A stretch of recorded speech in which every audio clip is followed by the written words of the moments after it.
Welcome back. This is the third part of the tutorial.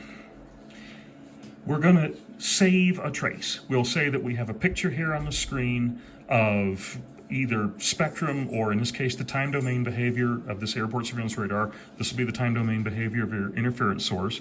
In order to save to this analyzer, you go over here to this save button.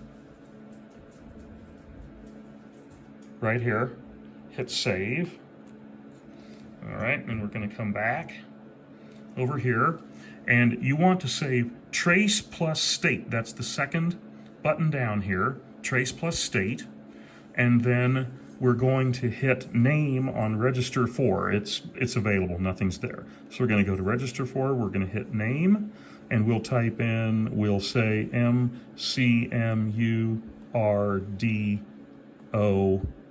and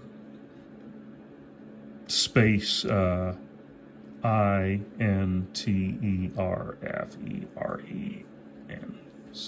whatever name you like, McMurdo interference.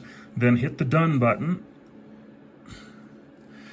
All right, and that should be it. It says register for with a date and a time with the name McMurdo interference. We can actually punch out of here with the X button up here in the corner. And if we want to verify that we in fact have this, we can go back over here on the front panel display and go to the recall button right here and then hit recall and then come back over here. And when you want to hit recall, you have to again go to this trace plus state button, because that's what you saved was trace plus state.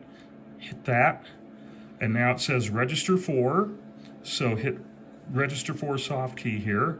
It says recalled trace register 4, and there's your data all recorded.